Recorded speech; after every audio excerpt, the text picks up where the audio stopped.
Semoga yang subscribe diberikan rezeki melimpah dari jalan tak terduga. Dan yang like komen dimudahkan jalannya menuju surga di hari akhir nanti. Nabi Sulaiman alaihi salam adalah manusia terkaya sepanjang sejarah kehidupan manusia di muka bumi. Dalam beberapa kitab suci seperti Al-Quran, Alkitab, dan Injil, Nabi Sulaiman alaihi salam dijelaskan sebagai manusia terkaya yang pernah hidup di muka bumi. Tidak ada satupun manusia yang bisa mengalahkan total kekayaannya hingga hari kiamat tiba nanti. Para arkeolog telah menemukan situs peninggalan sejarah Islam yang mengungkap total kekayaan Nabi Sulaiman alaihi salam.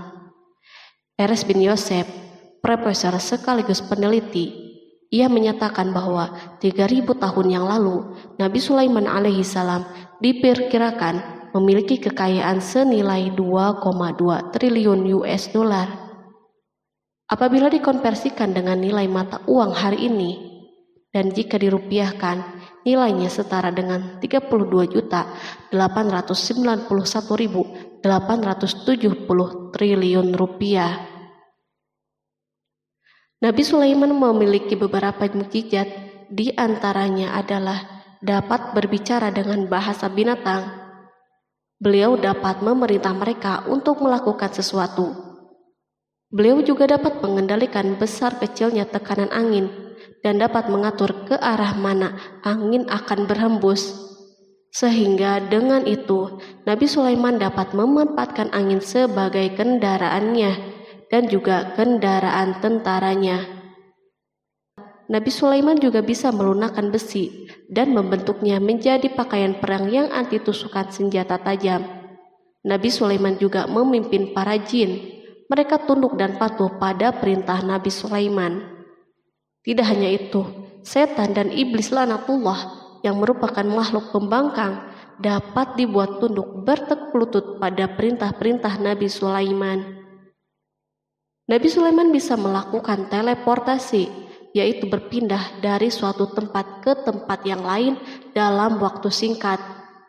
Peristiwa tersebut dibuktikan dengan pemindahan singgasana Ratu Balqis atas perintah Nabi Sulaiman. Nabi Sulaiman juga dikenal sebagai raja yang adil dan bijaksana. Nabi Sulaiman diberkahi kecerdasan yang luar biasa untuk menyatupadukan segenap kekuatan yang Allah berikan kepadanya. Ia mengelola dan membawa kerajaannya menjadi kekuatan raksasa yang tak terkalahkan di masanya dengan segenap kemampuan yang dimilikinya. Tentara Nabi Sulaiman adalah tentara terkuat di bumi tanpa ada yang menandinginya. Pertanyaan dasar yang muncul kali ini adalah dari mana sumber kekayaan dan kekuatan Nabi Sulaiman alaihi salam? Sebelum saya melanjutkan, mohon bantu channel ini untuk terus berkembang dengan cara subscribe dan nyalakan tanda loncengnya. Berikan komentar yang positif dan berikan like serta share video ini. Semoga semua itu menjadi nilai amal jariah karena telah membantu mensiarkan kisah-kisah Islam pada masyarakat Islam dan dunia. Bismillahirrahmanirrahim. Sungguh kami benar-benar telah menganugerahkan ilmu kepada Daud dan Sulaiman. Keduanya berkata, segala puji bagi Allah yang melebihkan kami dari kebanyakan hamba-hambanya yang mukmin. Sulaiman telah mewarisi Daud dan dia berkata, wahai manusia, kami telah diajari untuk memahami bahasa burung dan kami dianugerahi segala sesuatu. Sesungguhnya semua ini benar-benar karunia yang nyata. Quran Surat An-Naml ayat 15-16. Nabi Sulaiman mewarisi Nabi Daud dalam sisi kenabian dan kekuasaan, bukan mewarisi harta, karena para nabi tidak mewariskan harta. Sepeninggalan mereka, harta para nabi menjadi sedekah bagi orang-orang yang ada di sekitar mereka, yaitu orang-orang fakir dan orang-orang yang membutuhkan. Allah telah memilihnya sebagai nabi dari kalangan Bani Israel. Begitu juga Allah telah memberinya kekuasaan kerajaan sehingga ia menjadi pemimpin Bani Israel. Barangkali sesuatu yang paling penting yang diwarisi oleh Nabi Sulaiman dari Nabi Daud adalah tradisi militer. Kemajuan militer yang dahsyat telah berpindah kepada Nabi Sulaiman. Nabi Daud sebenarnya adalah seorang penggembala kambing yang sangat miskin, tapi seiring dengan perjalanan waktu, ia menjadi komandan pasukan yang tiada tanding. Perubahan keadaan ini adalah sebagai bentuk ilham dari Allah Subhanahu wa Ta'ala dan sebagai dukungan darinya. Daud mengetahui bahwa kekuatan yang hakiki yang mengatur alam semesta adalah kekuatan Allah Subhanahu wa Ta'ala.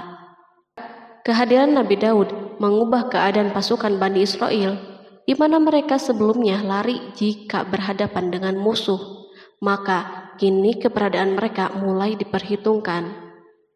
Di masa hidupnya, Daud mengalami peperangan yang sangat banyak, namun Al-Quran tidak menceritakan secara terperinci akan hal tersebut.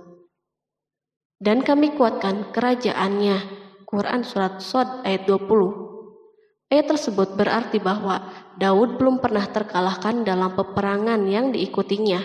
Di samping dukungan yang Allah Subhanahu wa Ta'ala berikan kepada Daud, juga pasukannya dan rakyatnya, di mana mereka adalah orang-orang yang bertauhid dan menyerahkan diri kepada Allah Subhanahu wa Ta'ala. Allah Subhanahu wa Ta'ala mengungkapkan kepada Daud hal-hal yang menjadikan pasukannya memiliki keistimewaan yang dengannya mereka dapat mengalahkan pasukan-pasukan yang lain yang ada di bumi saat itu. Allah Subhanahu wa Ta'ala berfirman, dan kami telah melunakkan besi untuknya. Quran Surat Saba ayat 10. Sebenarnya baju besi yang dibuat untuk orang-orang yang hendak berperang cukup mengganggu gerakan mereka. Kita bisa membayangkan ketika ada dua orang yang berperang, yang satunya dapat bergerak dengan bebas, sementara yang lain tidak leluasa bergerak. Namun dengan kekuasaan Allah, Nabi Daud dapat melunakkan besi dan dapat membuat darinya baju besi yang ringan. Ini adalah kemajuan penting yang Allah berikan kepada Daud dan tentaranya. Kemajuan ini kini dimiliki oleh Nabi Sulaiman. Demikianlah Sulaiman memiliki pasukan yang dahsyat yang melebihi pasukan manapun di bumi saat itu. Bahkan Allah Subhanahu wa Ta'ala menambah karunia-Nya kepada Nabi Sulaiman. Dan Sulaiman telah mewarisi Daud dan dia berkata, "Hai manusia, kami telah diberi pengertian tentang suara burung dan kami diberi segala sesuatu. Sesungguhnya ini benar-benar suatu karunia yang nyata." Quran Surat An-Naml ayat 16. Pada suatu hari, Nabi Sulaiman menengadahkan tangannya dan berdoa kepada Allah Subhanahu wa Ta'ala. Antara hati Nabi dan Allah tidak ada penghalang, tidak ada jarak, tidak ada sekatan waktu, dan tak ada seorang pun dari para nabi yang berdoa kepada Allah kecuali doanya pasti terkabul. Kejernihan hati ketika mencapai puncak tertentu, maka ia akan menggapai apa saja yang diinginkan di jalan Allah Subhanahu wa Ta'ala. Dalam doanya Nabi Sulaiman berkata, "Ya Tuhanku, ampunilah aku dan anugerahkanlah kepadaku kerajaan yang tidak dimiliki oleh seorang pun sesudahku." Quran Surat Shad ayat 35. Sulaiman menginginkan dari Allah Subhanahu wa Ta'ala suatu kerajaan yang belum pernah diperoleh oleh siapapun setelahnya. Allah Subhanahu wa Ta'ala mengabulkan doa hambanya Nabi Sulaiman dan memberinya kerajaan tersebut. Barangkali orang-orang yang hidup di saat ini bertanya-tanya, mengapa Sulaiman meminta kerajaan ini yang belum pernah dimiliki oleh seorang pun setelahnya. Ambisi Sulaiman untuk mendapatkan kekuasaan atau kerajaan adalah ambisi yang ada di dalam seorang nabi, dan tentu ambisi para nabi tidak berkaitan kecuali dengan kebenaran. Ambisi tersebut adalah bertujuan untuk memudahkan penyebaran dakwah di muka bumi. Nabi Sulaiman sama sekali tidak cinta kepada kekuasaan ataupun ingin menunjukkan kesombongan. Namun beliau ingin mendapatkan kekuasaan untuk memerangi kelaliman yang menyebar di muka bumi. Perhatikanlah kata-kata Nabi Sulaiman kepada Balqis ketika beliau berdialog dengannya. Dan ketika Balqis datang, ditanyakanlah kepadanya, "Serupa inikah singgasanamu?" Dia menjawab, "Seakan-akan singgasana ini singgasanaku, kami telah diberi pengetahuan sebelumnya dan kami adalah orang-orang yang berserah diri. Quran Surat An-Naml ayat 42. Demikianlah kata-kata Sulaiman yang bijaksana, kata-kata yang membenarkan permintaannya untuk memiliki kekuasaan dan kekuatan. Sulaiman telah mengerahkan semua kemuliaan dan kekuasaannya dalam rangka menegakkan agama Allah Subhanahu wa Ta'ala dan menyebarkan Islam. Nabi Sulaiman mewarisi kekuasaan, kenabian, hikmah ilmu dari Daud. Orang-orang menyebut Sulaiman Al-Hakim atau Sulaiman yang bijaksana. Kebijaksanaan Nabi Sulaiman tidak terbatas pada keadilannya di tengah-tengah manusia dan kasih sayangnya kepada mereka. Namun kebijaksanaan Sulaiman juga berlaku di kalangan burung dan binatang-binatang lainnya. Nabi Daud juga mengenal bahasa burung, tetapi Sulaiman dapat berbicara dengan bahasa burung. Bahkan ia dapat menjadikannya sebagai pembantunya. Ketika Nabi Daud bertasbih, maka gunung-gunung dan burung-burung serta binatang buas pun ikut bertasbih bersamanya. Bahkan angin pun berhenti untuk mendengar tasbih ini. Sedangkan Nabi Sulaiman, Allah Subhanahu wa Ta'ala memberinya karunia lebih dari itu, di mana binatang-binatang buas tunduk padanya, begitu juga angin dan burung. Allah Subhanahu wa Ta'ala berfirman, dan sesungguhnya kami telah memberi ilmu kepada Daud dan Sulaiman, dan keduanya mengucapkan, segala puji bagi Allah yang melebihkan kami dari kebanyakan hamba-hambanya yang beriman. Dan dia berkata, hai manusia, kami telah diberi pengertian tentang suara burung, dan kami diberi segala sesuatu. Sesungguhnya, semua ini benar-benar karunia yang nyata. Quran Surat An-Naml ayat 15-16. Nabi Sulaiman mampu mendengar bisikan semut yang berbicara dengan sesama mereka. Bahkan, ia mampu memerintahkan semut tersebut sehingga semut itu taat kepada perintahnya. Pasukan Nabi Sulaiman memiliki kekuatan yang sangat dahsyat di dunia. Belum pernah ada di dunia suatu pasukan yang memiliki kekuatan seperti ini. Kekuatan Nabi Sulaiman berasal dari beberapa kombinasi yang sangat mengagumkan, sehingga karenanya ia tidak dapat tertandingi. Kekuatan itu terdiri dari manusia, jin, dan burung. Kita mengetahui bahwa jin adalah makhluk Allah Subhanahu wa Ta'ala dan manusia tidak mampu untuk melihatnya atau menghadirkannya atau meminta pertolongannya. Sedangkan Sulaiman telah diberi Allah Subhanahu wa Ta'ala kemampuan untuk menundukkan jin. Bahkan ia mampu menjadikan mereka sebagai pekerja-pekerja kasar di kerajaannya saat itu, saat tidak ada peperangan. Ketika ada pasukan lain yang mencoba melawan pasukan ini, maka mustahil mereka akan merasakan kemenangan. Bahkan pasukan Sulaiman juga diperkuat oleh pasukan burung. Burung di pasukan Sulaiman memerankan tugas yang sangat penting, yaitu sebagai badan intelijen. Kita mengetahui bahwa peranan informasi saat peperangan sangatlah penting. Dari informasi tersebut, pasukan dapat mengetahui keadaan musuhnya. Demikianlah peranan burung pada pasukan Sulaiman. Ia terbang di tengah-tengah musuh, kemudian ia kembali kepada Sulaiman untuk menyampaikan berita tentang keadaan musuhnya. Di samping jin dan burung, Allah Subhanahu wa Ta'ala juga menundukkan angin untuk Sulaiman. Nabi Sulaiman dapat memerintahkan angin dan ia mampu menaiki angin bersama tentaranya. Pasukan Sulaiman juga terdiri dari pasukan udara pada saat di mana tak seorang pun memimpikan untuk terbang di udara. Barangkali mukjizat ini yang Allah Subhanahu wa Ta'ala berikan kepada Sulaiman menjadi sebab kejayaan militernya sehingga pasukannya tidak tertandingi. Allah Subhanahu wa Ta'ala berfirman, dan dihimpunkan kepada Sulaiman tentaranya dari jin, manusia, dan burung, lalu mereka diatur dengan tertib dalam barisan. Quran Surat An-Naml ayat 17. Kemudian kami tundukkan kepada angin yang berhembus dengan baik menurut kemana saja yang dikehendakinya. Dan kami tundukkan pula kepadanya setan-setan, semuanya ahli bangunan dan penyelam, dan setan yang lain yang terikat dalam belenggu. Inilah anugerah kami, maka berikanlah kepada orang lain atau tahanlah untuk dirimu sendiri dengan tiada pertanggungan jawab. dan sesungguhnya dia mempunyai kedudukan yang dekat pada sisi kami dan tempat kembali yang baik. Quran Surat Shad ayat 30-40.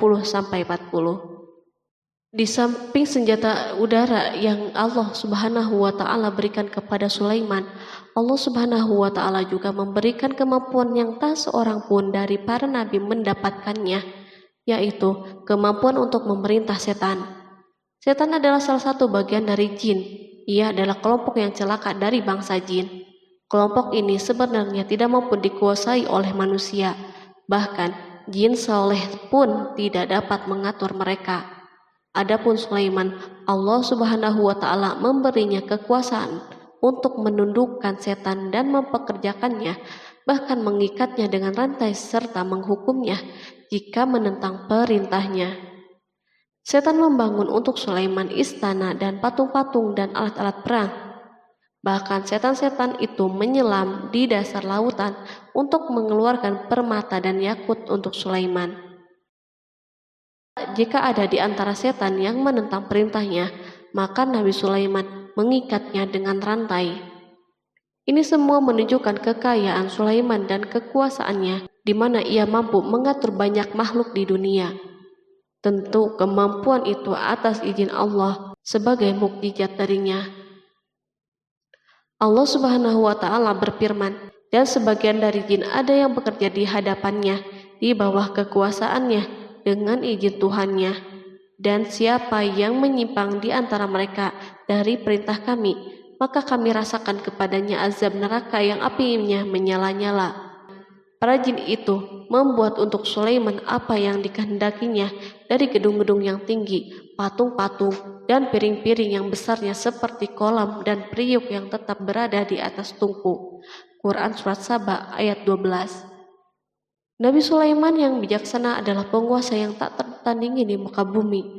Meskipun memperoleh nikmat yang khusus dan agung ini yang Allah Subhanahu wa Ta'ala berikan kepada Nabi Sulaiman, beliau tetap menunjukkan sebagai manusia yang paling banyak berzikir kepadanya dan manusia yang paling banyak bersyukur di zamannya. Allah Subhanahu wa Ta'ala berfirman tentang Sulaiman, Sulaiman sebaik-baik hamba, sesungguhnya dia amat taat kepada Tuhannya. Quran Surat Shad ayat 30. Nabi Sulaiman selalu mendirikan sholat, puasa, tasbih, dan mengungkapkan rasa cinta yang dalam. Hamba yang kembali adalah hamba yang menuju Allah Subhanahu wa Ta'ala. Waktu sholat bagi Sulaiman adalah waktu yang sangat penting, sehingga ketika datang waktu itu, maka beliau tidak bisa disibukkan dengan hal yang lain. Sulaiman mengetahui penyakit kuda dan ia mampu berbicara dengan bahasa kuda. Bahkan kuda itu pun mentaati perintah Nabi Sulaiman. Allah Subhanahu wa Ta'ala juga memberikan kenikmatan lain atas Sulaiman. Allah Subhanahu wa Ta'ala berfirman, dan kami alirkan cairan tembaga baginya. Quran Surat Saba ayat 12. Al-Kihdir adalah tembaga yang dicairkan. Sebagaimana Allah Subhanahu wa Ta'ala memberikan nikmat atas ayahnya Daud di mana ia mampu melunakkan besi, dan Allah Subhanahu wa Ta'ala mengajarinya bagaimana cara mencairkannya, maka Sulaiman pun memanfaatkan tembaga yang cair untuk peperangan dan di saat perdamaian. Pada saat peperangan, beliau mencampur tembaga dengan besi dan membuat darinya perunggu. Mereka menggunakan senjata-senjata perunggu dalam peperangan seperti pedang, baju besi, dan pisau. Senjata-senjata ini adalah senjata yang paling kuat di saat itu. Sedangkan di saat perdamaian, tembaga digunakan untuk membuat bangunan, patung, dan sebagainya. Meskipun Nabi Sulaiman mendapatkan nikmat yang besar dan karunia yang khusus, Allah Subhanahu wa Ta'ala mengujinya dengan suatu ujian yang akan selalu datang pada seorang hamba. Ketika hamba itu mendapatkan kedudukan yang besar, maka ujiannya pun menjadi besar. Allah Subhanahu wa Ta'ala menguji Sulaiman dengan penyakit. Allah Subhanahu wa Ta'ala berfirman, dan sesungguhnya kami telah menguji Sulaiman dan kami jadikan dia tergeletak di atas kursinya sebagai tubuh yang lemah karena sakit. Kemudian ia bertaubat. Ia berkata, Ya Tuhanku, ampunilah aku, anugerahkanlah kerajaan yang tidak dimiliki oleh seorang pun sesudahku. Sesungguhnya Engkaulah yang Maha Pemberi. Kemudian kami tundukkan kepadanya angin yang berhembus dengan baik menurut kemana saja yang ia kehendaki. Dan kami tundukkan pula kepadanya setan-setan, semuanya ahli bangunan dan penyelam. Quran Surat Shod ayat 34-37. Sulaiman diuji dengan penyakit yang sangat keras, di mana Toran saat itu tidak mampu mengatasinya. Sakitnya Sulaiman sangat keras, sehingga para dokter dari kalangan manusia dan jin tidak mampu menghilangkan penyakitnya. Lalu burung-burung menghadirkan rumput-rumput yang dianggapnya sebagai obat, tetapi Sulaiman pun belum juga sembuh. Semakin hari penyakit Sulaiman semakin menjadi-jadi, sehingga ketika Sulaiman duduk di atas kursi, ia duduk bagaikan tubuh tanpa roh, seakan-akan ia mati karena saking kerasnya penyakit yang dideritanya. Sakit yang diderita Sulaiman terus berlanjut untuk beberapa saat.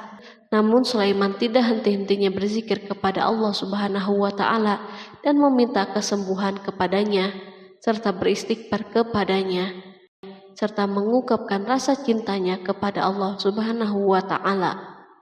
Selesailah ujian Allah Subhanahu wa Ta'ala terhadap hambanya Sulaiman. Beliau pun sembuh.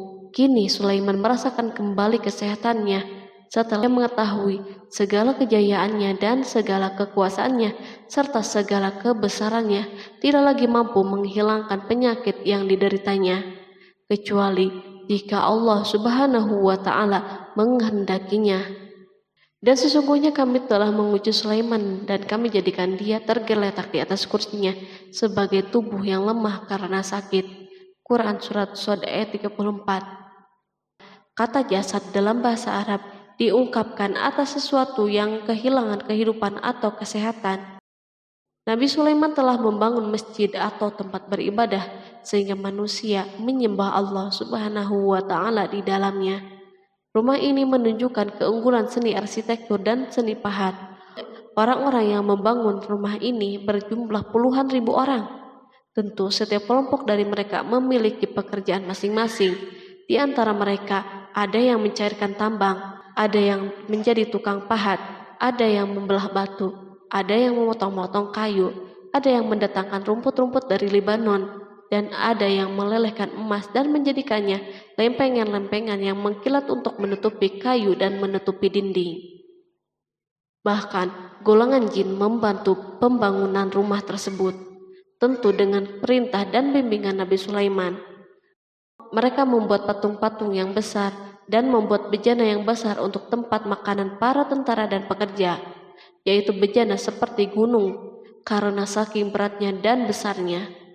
Mereka juga membuat tempat-tempat minum yang besarnya seperti kolam. Sulaiman mengawasi para pekerjanya dan juga mengurusi masyarakatnya, di mana beliau mengenali problem mereka dan berusaha memecahkannya. Beliau juga mengawasi pasukannya dari kalangan binatang dan burung.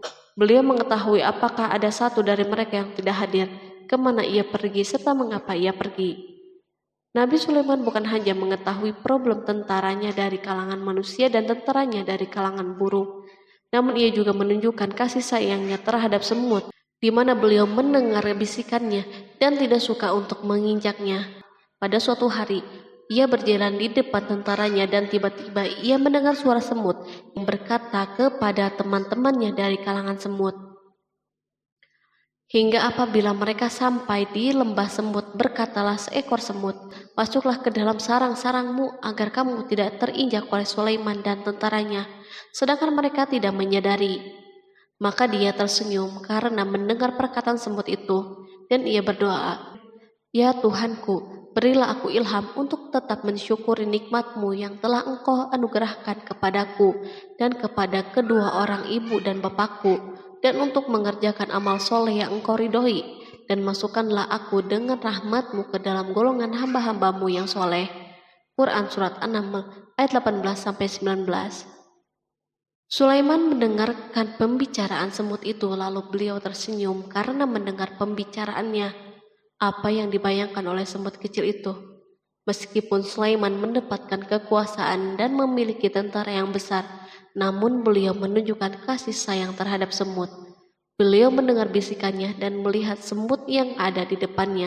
Oleh karena itu, tidak mungkin baginya untuk menginjaknya.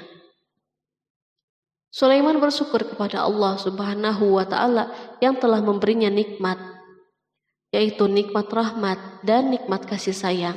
Di samping itu, Sulaiman orang yang paling kaya di dunia, di mana istananya terbuat dari kayu-kayu gaharu yang memiliki bau yang harum, dan istananya terbuat dari emas dan terkadang dari kristal. Beliau juga memiliki kursi besar yang dibuat dari emas dan permata. Istana Sulaiman merupakan istana yang paling besar di dunia. Sulaiman menggunakan pakaian dari emas dan permata. Meskipun demikian, Sulaiman tetap menunjukkan sebagai hamba yang berserah diri dan rendah diri kepada Allah Subhanahu wa Ta'ala dan kepada manusia. Nabi Sulaiman yang merendahkan dirinya di hadapan Allah, dan ia selalu sujud kepada Allah sebagaimana ayahnya yang selalu bertasbih kepada Allah. Sulaiman selalu melantunkan lagu-lagu cinta ilahi dan hanya memuji Allah Subhanahu wa Ta'ala. Pada suatu hari, Nabi Sulaiman mengeluarkan perintahnya kepada pasukan untuk bersiap-siap. Sulaiman keluar memeriksa pasukannya satu demi satu. Pasukannya diteliti. Kelompok yang pertama adalah kelompok manusia. Sulaiman memerintahkan kesiapan mereka, lalu Sulaiman mengeluarkan perintah-perintahnya. Kemudian Sulaiman memerintah kelompok jin dan menyampaikan perintah-perintahnya. Beliau memenjarakan jin yang tampak bermalas-malasan saat bekerja. Lalu ia memeriksa binatang dan berkata pada mereka, apakah mereka sudah makan dengan baik dan tidur dengan nyenyak? Apakah ada yang mengadu kepadanya, misal karena penyediaan makanan yang tidak layak? Apakah di sana ada yang sakit dan sebagainya? Ketika Sulaiman merasa puas dengan semuanya, Sulaiman memasuki tenda tempat berkumpulnya burung. Belum lama, Sulaiman memasuki tenda tersebut dan mengamati keadaan di sekitarnya, sehingga ia mengetahui burung yang tidak hadir yaitu hudhud. Dan dia memeriksa burung-burung lalu berkata, mengapa aku lihat hudhud? Quran Surat An-Naml ayat 20. Burung-burung yang lain tampak terdiam sebagai tanda penghormatan dan akan mendengarkan apa yang akan dikatakan pemimpin mereka Sulaiman. Beliau mengarahkan pandangannya kepada semua burung dan tidak menemukan hudhud di antara mereka. Tak seekor burung pun yang mengetahui keberadaannya. Sulaiman mulai menampakkan kemarahannya. Apakah dia termasuk yang tidak hadir? Quran Surat An-Naml ayat 20. Tiba-tiba seekor burung kecil memberanikan diri untuk berkata kepada Sulaiman, wahai Nabi yang mulia, seharusnya hudhud ada bersamaku kemarin untuk melaksanakan tugas penyelidikan. Ia adalah pemimpin misi itu, namun hudhud belum datang. Oleh karena itu, aku tidak pergi bersamanya. Burung itu tampak gemetar ketakutan. Sulaiman mengetahui bahwa hudhud tidak hadir dan tak seorang pun mengetahui kepergiannya. Hudhud pergi tanpa terlebih dahulu meminta izin kepada Sulaiman dan tidak memberitahu di mana keberadaannya. Dalam keadaan marah, Sulaiman berkata, sesungguhnya aku benar-benar akan mengazabnya dengan azab yang keras atau benar-benar menyembelihnya, kecuali ia benar-benar datang kepadaku dengan alasan yang jelas. Quran Surat An-Naml ayat 21. Kawanan burung mengetahui bahwa Sulaiman sedang marah dan telah menetapkan untuk menyembelihnya atau justru memaafkannya dengan syarat ia datang dengan membawa alasan yang dapat menyelamatkannya. Atau dengan kata lain, hudhud dapat memastikan bahwa ia melaksanakan tugas yang penting. Sulaiman menunjukkan kemarahan yang besar sehingga siapapun akan merasa takut ketika melihat Sulaiman marah. Meskipun beliau terkenal dengan kasih sayangnya, namun kemarahannya karena membela kebenaran. Kemudian beliau dapat melaksanakan ancamannya dengan cara yang mudah. Seekor burung tampak gemetar ketakutan melihat kemarahan Sulaiman. Lalu beliau mengeluarkan tangannya ke burung itu dan memegang-megang kepalanya, sehingga burung itu pun merasa tenang dan rasa takutnya hilang. Sulaiman pergi dari tenda burung itu dan menuju istananya. Sulaiman masih memikirkan keadaan hudhud. Seharusnya hudhud menjadi bagian penting dari badan intelijen. Apakah ia pergi untuk menyingkap sesuatu, atau apakah ia pergi hanya untuk bermain-main? Sulaiman telah memperhatikan dan mengetahui bahwa Hudhud adalah seekor burung yang cerdik dan juga fasih berbicara. Terkadang Sulaiman mendapati Hudhud sedang bermain-main dan menunda pekerjaannya. Sulaiman melihatnya dan Hudhud memahami bahwa ini tidak benar, sebab ia tidak boleh mencampur adukan antara waktu serius dan waktu bermain. Akhirnya, tidak lama setelah kepergiannya, Hudhud tiba di tenda burung. Burung-burung yang lain berkata kepadanya, "Pergilah engkau ke tempat tuan kita Sulaiman. Jika ia mengetahui bahwa engkau telah sampai, maka jiwamu benar-benar terancam." Hudhud terbang dan menemui Sulaiman. Pada waktu itu, Sulaiman sedang berdiri dan telah menetapkan untuk memulai pembicaraan dengan. Pada waktu itu, beliau sedang duduk sambil makan. Hudhud berdiri dan telah menetapkan untuk memulai pembicaraan dengan Sulaiman sebelum beliau bertanya kepadanya kemana ia pergi. Ini sebagai bukti bahwa ia melaksanakan tugas penting. Lalu ia berkata, "Aku telah mengetahui sesuatu yang kamu belum mengetahuinya, dan kubawa kepadamu dari negeri Saba suatu berita penting yang diyakini." Quran Surat An-Naml ayat 22. Aku adalah Hudhud yang miskin, tapi aku mengetahui apa yang tidak engkau ketahui. Dan aku telah datang kepadamu dari kerajaan Saba dengan membawa berita yang sangat penting. Sulaiman tampak terdiam dan menunggu Hudhud menyelesaikan pembicaraannya. Hudhud mengemukakan perkataan yang sering disampaikan Sulaiman kepada manusia dan burung. Sesungguhnya aku menjumpai seorang wanita yang memerintah mereka, dan dia dianugerahi segala sesuatu, serta mempunyai singgasana yang besar. Aku mendapati dia dan kaumnya menyembah matahari selain Allah, dan setan telah menjadikan mereka memandang indah perbuatan mereka, lalu menghalangi mereka dari jalan Allah, sehingga mereka tidak dapat petunjuk, agar mereka tidak menyembah Allah yang mengeluarkan apa yang terpendam di langit dan di bumi, dan yang mengetahui apa yang kamu sembunyikan dan apa yang kamu nyatakan. Allah tidak Tuhan yang berhak disembah kecuali Dia, Tuhan yang mempunyai arsy yang besar. Quran Surat An-Naml ayat 23-26. Hudhud diam sejenak dan Sulaiman merasa bahwa Hudhud menunjukkan kefasihan lisannya dan berbicara dengan baik kepadanya. Hudhud mengemukakan perkataan yang sering disampaikan Sulaiman kepada manusia dan burung. Jelas sekali bahwa Hudhud mengulangi perkataan pemimpin kita Sulaiman sebagai usaha yang terakhir untuk memperoleh kasih sayang Sulaiman dan agar beliau puas dengan penjelasannya itu. Sulaiman berkata sambil menunjukkan senyum manis di wajahnya, "Akan kami lihat apakah kamu benar ataukah kamu termasuk orang-orang yang berdusta." Quran Surat An-Naml ayat 27. Hudhud ingin mengatakan, "Aku tidak bohong, wahai Nabi yang mulia." Namun, diamnya Sulaiman membuatnya takut, sehingga ia pun terdiam. Sulaiman terdiam karena berpikir, lalu memutuskan sesuatu. Setelah itu, beliau mengangkat kepalanya dan meminta secari kertas dan pena. Sulaiman segera menulis surat singkat dan menyerahkannya kepada Hudhud serta memerintahkannya, "Pergilah dengan membawa suratku ini, lalu jatuhkanlah kepada mereka.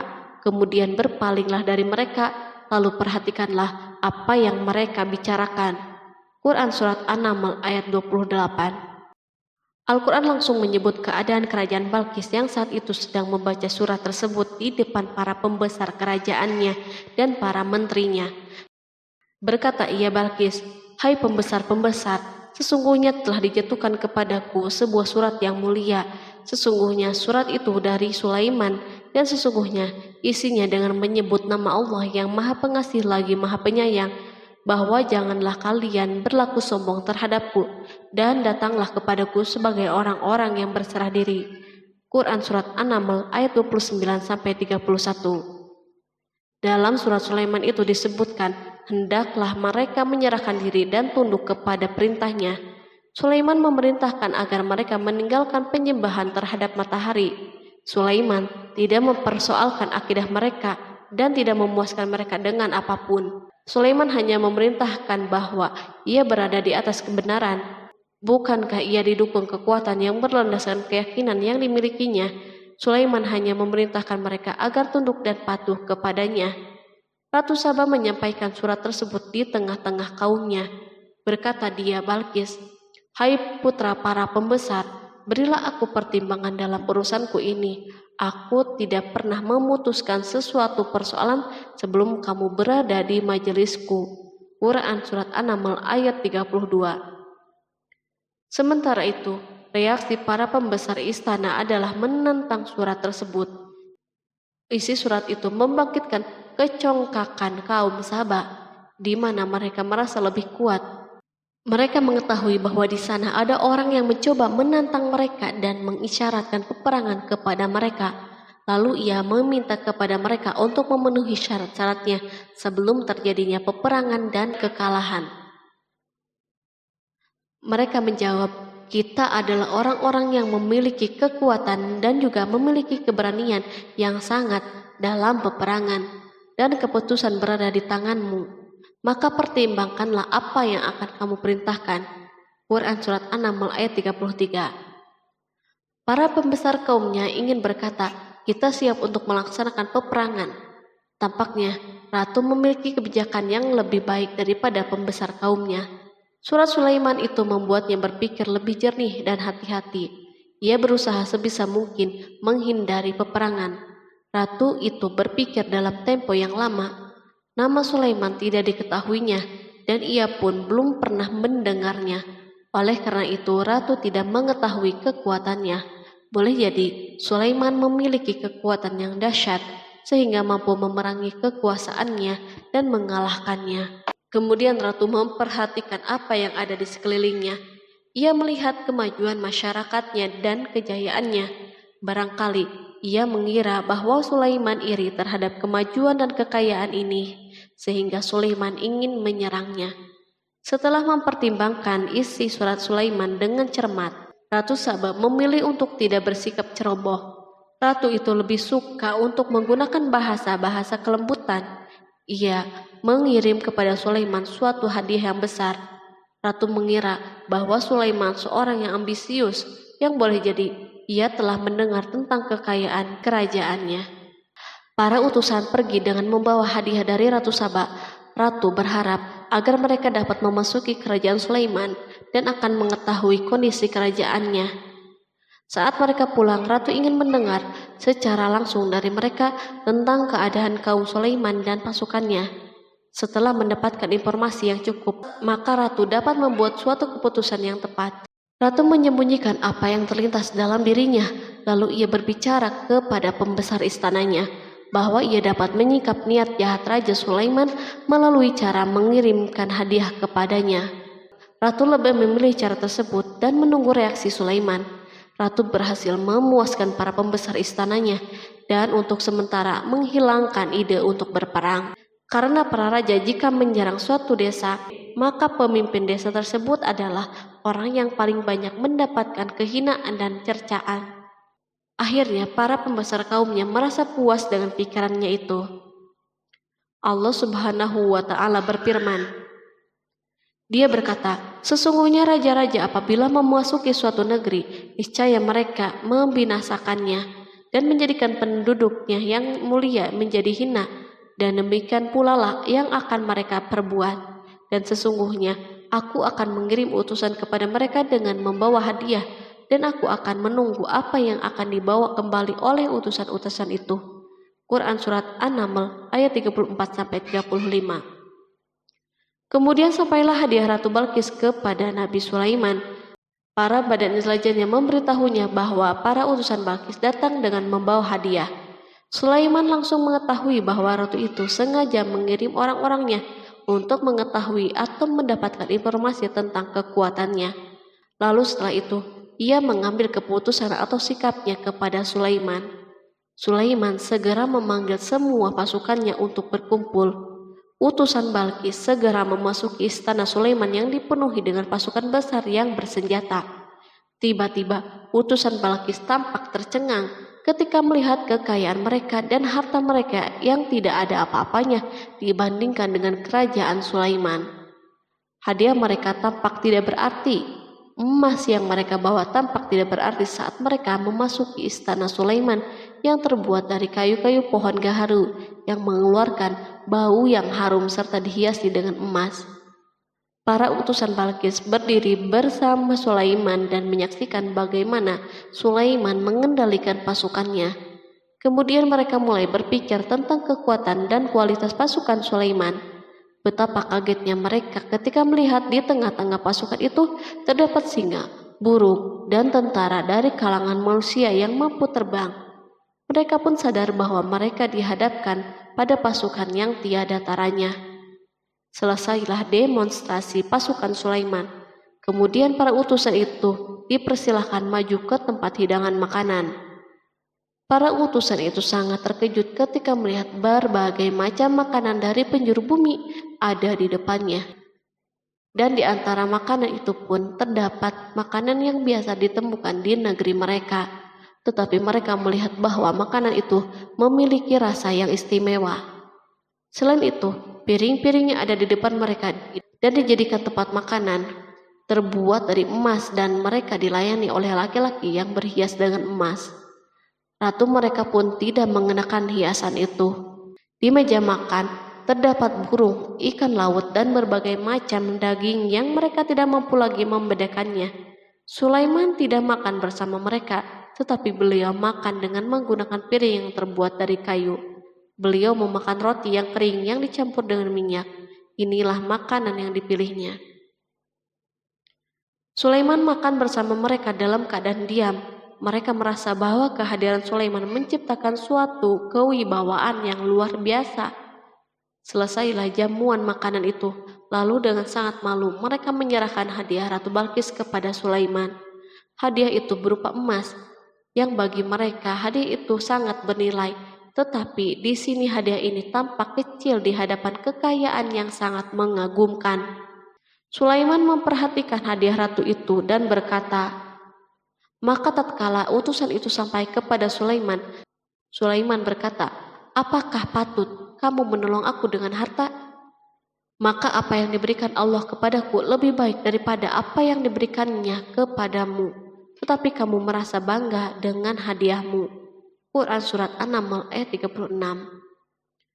Raja Sulaiman menyingkap dengan kata-katanya yang singkat itu penolakannya terhadap hadiah mereka. Ia memberitahu utusan itu bahwa ia tidak menerima hadiah tersebut.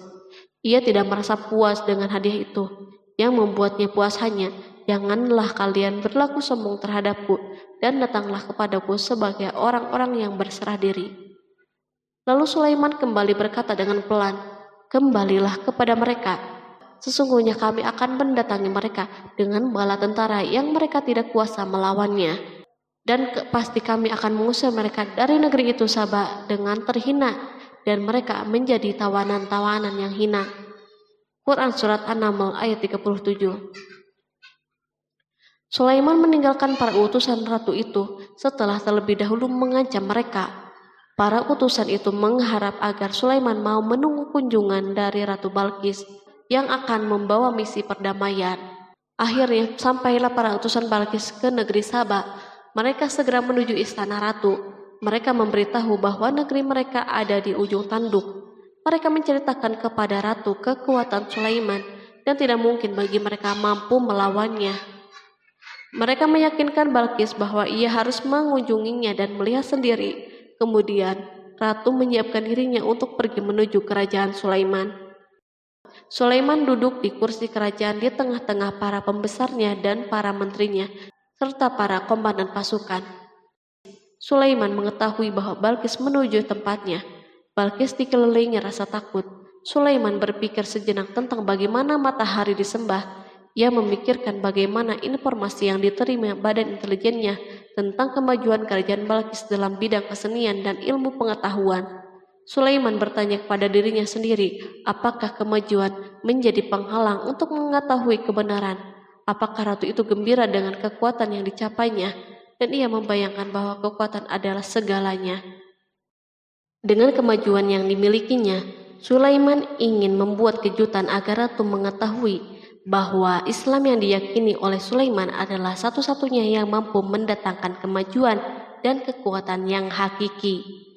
sehingga ia dapat membandingkan antara keyakinannya dalam menyembah matahari beserta kemajuan yang dicapainya dan keyakinan Sulaiman juga beserta kemajuan yang diraihnya. Para intelijen Sulaiman telah memberitahunya bahwa hal yang sangat disegani dan dikagumi oleh kaum Balkis adalah singgasana Ratu Balkis. Singgasana itu terbuat dari emas dan batu mulia. Singgasana tersebut dijaga oleh para penjaga yang sangat disiplin, di mana mereka tidak pernah lalai sedikit pun. Oleh karena itu, sangat tepat bila Sulaiman menghadirkan singgasananya di sini, di kerajaannya, sehingga ketika ratu tiba, maka ia dapat duduk di atasnya. Sulaiman ingin membuat kejutan kepadanya dan menunjukkan bahwa kemampuannya tersebut yang berlandaskan pada keislamannya. Sulaiman melakukan yang demikian itu dengan harapan agar si ratu tunduk kepadanya. Ide ini terlintas dalam diri Sulaiman, lalu ia mengangkat kepalanya dan menoleh kepada anak buahnya. Berkatalah Sulaiman, "Hai para pembesar, siapakah di antara kamu sekalian yang sanggup membawa singgasananya kepadaku sebelum mereka datang kepadaku sebagai orang-orang yang berserah diri?" Quran Surat An-Naml ayat 38. Perhatikanlah ungkapan pikiran Nabi Sulaiman tersebut. Semua pemikirannya berkisar tentang keislaman para penyembah matahari, tentang bagaimana beliau dapat memberikan petunjuk kepada mereka di jalan Allah. Yang pertama menjawab pertanyaan Sulaiman itu adalah Ifrit dari kalangan jin, yang Allah Subhanahu wa Ta'ala telah menundukkan mereka kepada Sulaiman. Berkatalah Ifrit yang cerdik dari golongan jin, "Aku akan datang kepadamu dengan membawa singgasana itu sebelum kamu berdiri dari tempat dudukmu. Sesungguhnya aku benar-benar kuat untuk membawanya lagi dapat dipercaya." Quran Surat An-Naml ayat 39. Sulaiman berdiri dari tempat duduknya setelah 1 atau 2 jam. Namun jin itu berjanji kepadanya untuk menghadirkan singgasana Balkis sebelum itu. Istana Sulaiman berada di Palestina, sedangkan istana Balkis terletak di Yaman. Jarak antara singgasana tersebut dan singgasana Sulaiman lebih dari ribuan mil. Barangkali pesawat yang cepat sekalipun yang kita kenal hari ini tidak akan mampu membawa dan mendatangkan istana itu dalam waktu 1 jam. Tetapi masalahnya di sini berhubung dengan kekuatan jin yang misterius. Sulaiman tidak mengomentari sedikit pun terhadap apa yang dikatakan oleh Ifrit dari kalangan jin. Tampak ia menunggu tanggapan lain yang mampu menghadirkan singgasana Balkis yang lebih cepat dari itu. Sulaiman menoleh kepada seorang yang di sana yang duduk di atas naungan. Berkatalah seseorang yang mempunyai ilmu dari Alkitab, "Aku akan membawa singgasana itu kepadamu sebelum matamu berkedip." Maka tatkala Sulaiman melihat singgasana itu terletak di hadapannya, ia pun berkata, "Ini termasuk karunia Tuhanku untuk menguji aku, apakah aku bersyukur atau mengingkari akan nikmatnya. Dan barang siapa yang bersyukur, maka sesungguhnya dia bersyukur untuk kebaikan dirinya sendiri. Dan barang siapa yang ingkar, maka sesungguhnya Tuhanku maha kaya lagi maha mulia." Quran Surat An-Naml ayat 40. Belum lama, seorang yang mempunyai ilmu dari Alkitab menyatakan kalimatnya, sehingga singgasana itu berada di depan Sulaiman.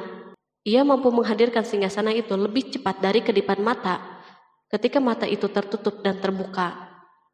Al-Quranul Karim tidak menyikap kepribadian seorang yang menghadirkan singgasana itu. Al-Quran hanya menggarisbawahi bahwa orang itu mempunyai ilmu dari Alkitab. Al-Quran tidak menjelaskan kepada kita apakah ia seorang malaikat ataukah manusia ataukah jin. Perhatikanlah tindakan Sulaiman setelah adanya mukjizat ini. Beliau tidak merasa kagum terhadap kemampuannya yang luar biasa. Beliau tidak tercengang dengan kekuatannya. Beliau mengembalikan keutamaan tersebut kepada penguasa para penguasa, Allah Subhanahu wa Ta'ala, dan bersyukur kepadanya yang telah mengujinya dengan kekuasaan ini, agar ia dapat membuktikan apakah ia bersyukur atau mengingkari. Setelah Sulaiman bersyukur kepada penciptanya, ia mulai memperhatikan singgasana ratu. Merupakan simbol pembangunan dan kemajuan, tetapi tampaknya ia hanya sesuatu yang biasa saja dibandingkan dengan kekuasaan dan kebesaran ciptaan yang dibuat oleh manusia dan jin di kalangan istana Sulaiman. Sulaiman memikirkan dalam tempo yang lama singgasana Balkis. Kemudian beliau memerintahkan agar singgasana itu diperbaiki, sehingga saat Balkis datang, Sulaiman dapat mengujinya apakah Balkis dapat mengenalinya ataukah tidak. Dia berkata, "Ubahlah baginya singgasananya, maka kita akan melihat apakah dia mengenal ataukah termasuk orang-orang yang tidak mengenalnya." Quran Surat An-Naml ayat 41. Sulaiman memerintahkan agar dibangun istana yang akan digunakan untuk menyambut Balkis. Sulaiman memilih tempat di laut dan ia memerintahkan agar dibangun suatu istana di mana sebagian besar terdiri dari air laut. Sulaiman memerintahkan agar lantai-lantai itu terbuat dari kaca yang tebal dan kuat, sehingga orang yang berjalan di atas istana itu akan membayangkan bahwa di bawahnya ada ikan-ikan yang berwarna-warni. Hudhud memberitahu Sulaiman bahwa Balkis telah sampai di dekat kerajaannya. Kemudian Balkis datang. Al-Quran tidak menyebutkan keadaan Sulaiman saat menyambut Balkis, namun Al-Quran justru menunjukkan dua sikap Balkis. Pertama, bagaimana sikap Balkis ketika pertama kali melihat singgasananya yang datang mendahuluinya, padahal ia telah meninggalkan pengawalnya untuk tetap setia menjaga singgasana itu. Kedua, keadaan di depan istana yang penuh dengan permata yang berenang di bawahnya ikan-ikan. Dan ketika Balkis datang, ditanyakanlah kepadanya, "Serupa inikah singgasanamu?" Dia menjawab, "Seakan-akan singgasana ini singgasanaku. Kami telah diberi pengetahuan sebelumnya dan kami adalah orang-orang yang berserah diri." Quran Surat An-Naml ayat 42. Ayat tersebut menggambarkan kondisi dialog antara Sulaiman dan Balkis. Balkis melihat singgasananya dan ia tercengang saat mengetahui bahwa itu adalah singgasananya. Namun ia kemudian mulai ragu karena melihat tidak sepenuhnya itu singgasananya. Jika itu benar-benar singgasananya, lalu bagaimana ia datang mendahuluinya? Dan bila bukan singgasananya, maka bagaimana Sulaiman dapat meniru sepersis dan seteliti ini? Sulaiman berkata saat melihat Balkis mengamati singgasananya, "Apakah ini singgasanamu?" Setelah mengalami kebingungan sesaat, Balkis menjawab, "Sepertinya benar." Sulaiman berkata, "Kami telah diberi ilmu sebelumnya dan kami sebagai orang-orang yang muslim." Melalui pernyataan itu, Sulaiman ingin mengisyaratkan kepada Balkis agar ia membandingkan antara keyakinannya beserta ilmu yang dicapainya dan keyakinan Sulaiman yang muslim beserta pengetahuan yang diraihnya. Penyembahan terhadap matahari dan pencapaian ilmu yang dicapai oleh Balkis tampak tidak ada apa-apanya dibandingkan dengan ilmu Sulaiman dan keislamannya.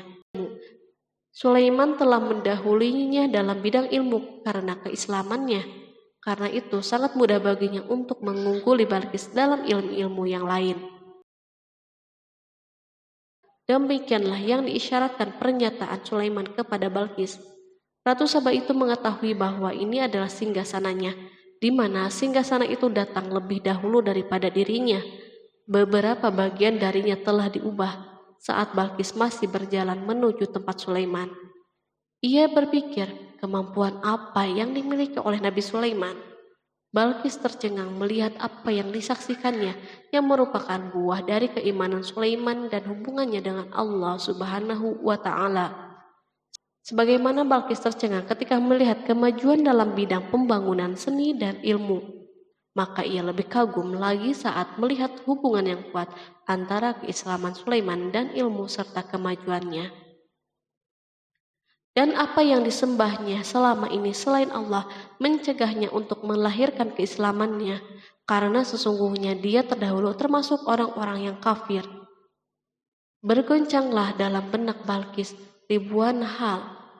Ia melihat keyakinan kaumnya runtuh di hadapan Sulaiman.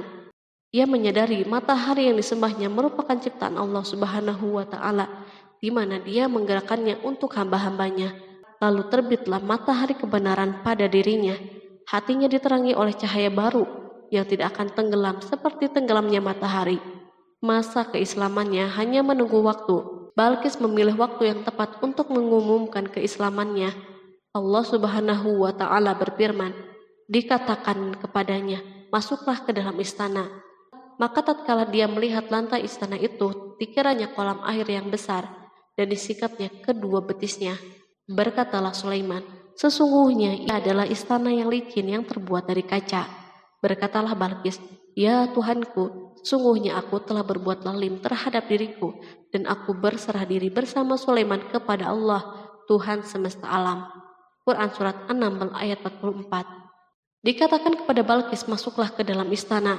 Ketika ia masuk, maka ia tidak menyaksikan adanya kaca, tetapi ia melihat air, sehingga ia mengira akan bersinggungan dengan air laut. Lalu ia menyingkap sedikit bajunya agar bajunya tidak basah. Sulaiman mengingatkannya tanpa melihat agar tidak khawatir terhadap pakaiannya, karena pakaiannya tidak akan basah sebab di sana tidak ada air. Ia sekedar kaca yang halus yang saking halusnya hingga tidak tampak. Pada kesempatan itulah Balqis mengumumkan keislamannya. Ia mengakui kelaliman dirinya dan ia menyatakan penyerahan diri kepada Sulaiman dan kepada Allah Subhanahu wa Ta'ala. Lalu kaumnya pun mengikutinya dan mereka memeluk Islam. Balqis menyadari ia berhadapan dengan penguasa yang terbesar di bumi dan salah satu nabi yang mulia. Untuk pertama kalinya wajah Sulaiman dihiasi dengan senyuman yang menunjukkan kepuasannya sejak Balqis mengunjunginya. Demikianlah Sulaiman mewujudkan kejayaannya yang hakiki dan menyebarkan cahaya Islam di muka bumi. Al-Quran tidak menyebutkan kisah Balqis setelah keislamannya. Para ahli tafsir mengatakan bahwa ia menikah dengan Sulaiman. Selain itu, ada yang mengatakan bahwa ia menikah dengan salah satu orang dekat Sulaiman. Ada juga yang mengatakan bahwa sebagian Raja Habasyah adalah keturunan dari buah perkawinan ini. Sulaiman hidup di tengah-tengah kejayaan dan kemuliaan di muka bumi. Kemudian Allah Subhanahu wa Ta'ala menetapkan kematian baginya. Sebagaimana kehidupan Sulaiman yang berada di puncak kemuliaan dan kejayaan yang penuh dengan keajaiban yang luar biasa, maka kematiannya pun merupakan tanda-tanda kebesaran Allah Subhanahu wa Ta'ala yang penuh dengan keajaiban. Demikianlah bahwa kematiannya sesuai dengan kehidupannya, sesuai dengan kejayaannya. Allah Subhanahu wa Ta'ala berfirman tentang kematian Sulaiman. Maka tatkala kami telah menetapkan kematian Sulaiman, tidak ada yang menunjukkan kepada mereka kematiannya itu kecuali rayap yang memakan tongkatnya. Maka tatkala ia telah tersungkur, tahulah jin bahwa kalau sekiranya mereka mengetahui yang gaib, tentulah mereka tidak akan tetap dalam siksa yang menghinakan. Quran Surat Saba ayat 14. Kemampuan Nabi Sulaiman untuk menundukkan jin dan mempekerjakan mereka serta hubungan mereka dengannya, semua ini menimbulkan fitnah di tengah-tengah manusia dalam hal tertentu. Dan kematian Sulaiman merupakan batasan atau jawaban terhadap fitnah ini. Kami tidak mengetahui siapa yang mengklaim bahwa jin mengetahui hal yang gaib. Kami tidak mengetahui siapa yang bertanggung jawab terhadap tersebarnya isu yang keliru ini. Yang kita ketahui adalah bahwa hal tersebut tersebar dan mempengaruhi sebagian manusia dan jin. Barangkali manusia berkata kepada diri mereka, selama jin melakukan perbuatan yang luar biasa ini, maka apa gerangan yang menjadikan mereka tidak mengetahui hal-hal yang gaib itu? Manusia lupa bahwa kunci kegaiban berada di tangan Allah Subhanahu wa Ta'ala. Masalah ilmu gaib tidak akan mampu dikuasai oleh jin, manusia, ataupun para nabi dan semua makhluk. Hanya Dia yang mengetahuinya. Allah Subhanahu wa Ta'ala merencanakan bahwa kematian Sulaiman pun bertujuan untuk menghancurkan pemikiran ini, yaitu pemikiran bahwa jin mengetahui hal yang gaib. Jin bekerja untuk Nabi Sulaiman selama beliau hidup, dan tatkala beliau meninggal, maka tugas mereka menjadi bebas. Nabi Sulaiman meninggal tanpa diketahui oleh jin, sehingga mereka tetap bekerja untuknya. Mereka tetap kepada Sulaiman. Seandainya mereka mengetahui hal yang gaib, niscaya mereka tidak akan meneruskan pekerjaan mereka. Pada suatu hari Sulaiman memasuki mihrabnya untuk itikaf, ibadah dan sholat. Tak seorang pun berani mengganggu khalwat di mihrabnya. Mihrab Sulaiman terletak di puncak gunung dan dindingnya terbuat dari permata. Pada suatu hari, Sulaiman duduk bersandar pada tongkatnya dan ia tampak tenggelam dalam tafakur. Beliau berzikir kepada Allah hingga rasa kantuk menguasainya. Lalu setelah itu malaikat maut menemuinya di mihrabnya. Sulaiman pun meninggal. Beliau bersandar kepada tongkatnya. Jin melihatnya dan mengira bahwa beliau sedang sholat. sehingga mereka pun tetap melanjutkan pekerjaannya. Berlalulah hari yang panjang, kemudian datanglah rayap, yaitu semut kecil yang memakan kayu. Hewan itu pun mulai memakan tongkat Sulaiman. Rayap-rayap itu tampak lapar.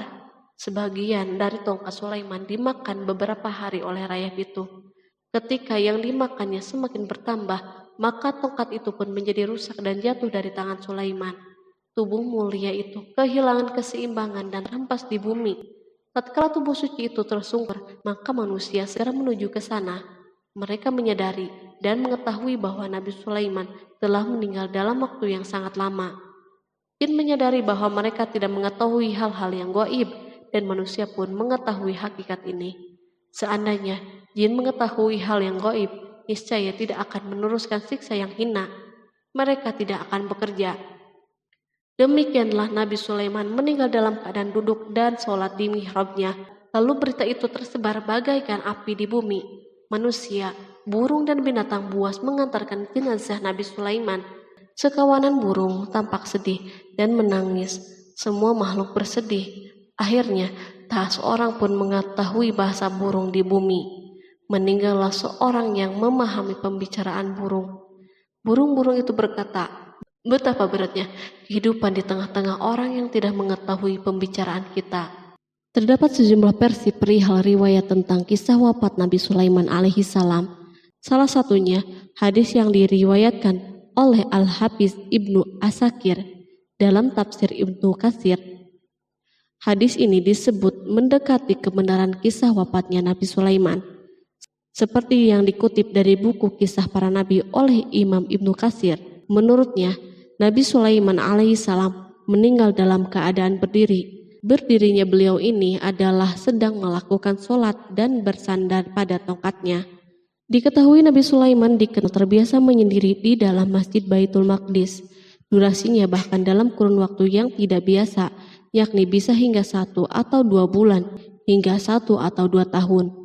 Untuk sajian makanan dan minumannya selalu dibawakan oleh para setan yang masih tergabung dalam salah satu jenis jin. Hingga suatu ketika mereka membawakan makanan dan minuman seperti biasa, namun tidak mengetahui bahwa Nabi Sulaiman telah wafat.